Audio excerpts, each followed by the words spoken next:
Gue gak akan pernah bosen untuk ngingetin kalian untuk jangan bertingkah aneh-aneh kalau di tempat baru. Cerita hari ini dari kisah nyata yang mana dialami sama sekelompok mahasiswa yang lagi KKN dan mereka dari Universitas di Cirebon. Ini kejadiannya tahun 2018, Beb. Jadi waktu itu bulan Agustus, sekelompok mahasiswa ini tuh lagi KKN kan ke satu daerah, kayaknya di daerah Cirebon juga, tapi nggak disebutin di mana tempatnya. Sesampainya mereka di desa, di tempat mereka untuk KKN, mereka tuh dibagi jadi dua kubu, laki-laki sama perempuan. Yang laki-laki tidurnya di rumah deket balai desa, dan yang perempuan di rumah yang agak jauh dari rumah warga. Yang rumah KKN untuk mahasiswa ini agak spesial ya, karena emang rumahnya selain jauh, dia tuh juga dikelilingi sama kayak pagar bambu gini. Jadi emang agak-agak mistis gitu loh. Nah, cerita yang hari ini akan dibawakan itu diceritain sama salah satu mahasiswinya yang kita sebut aja namanya Vina. Vina ngerasa semua kegiatan KKN-nya berjalan lancar kecuali satu hal, yaitu salah satu temen KKN-nya dia yang namanya kita sebut aja Lastri, yang mana si Lastri ini suka melakukan sesuatu yang aneh, yaitu ia suka makan bunga melati dan juga minum air dari kayak botol khusus gitu. Awalnya mahasiswa yang lain tuh kayak cari tahu kan kenapa nih kok si Lastri kayak gini, tapi akhirnya mereka dikasih tahu kalau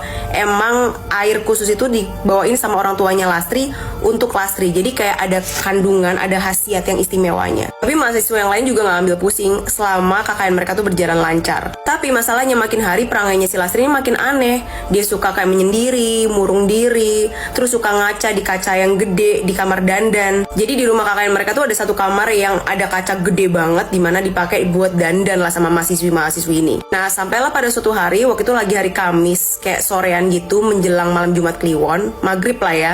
Nah, si Vina sama teman-temannya tuh pada mau sholat maghrib. Mereka bingung, mereka lihat Lastri ke kamar mandi keramas segala macem, keluar kamar mandi langsung masuk ke kamar dimana mereka pakai buat dandan. Sama Vina dan teman-temannya ditunggu nih semenit, 2 menit, 5 menit.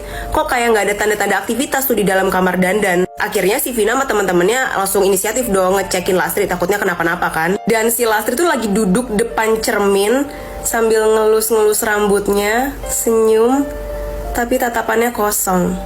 Vina sama cewek-cewek yang lain kaget dong, kayak ini gimana nih. Dan gak lama kemudian si Lastri ini bangun dari duduknya, dia jalan ke kasur yang ada di ruang tengah, dia rebahan, dan tiba-tiba dia ngereok sendiri. Bener-bener kayak orang kesurupan. Akhirnya cewek-cewek pada panik dong, mereka minta bantuan, anak-anak cowok pada datang, warga pada datang, kiai juga dipanggil. Mereka coba untuk sembuhin si Lastri, dan setelah 15 menit Lastri sadar.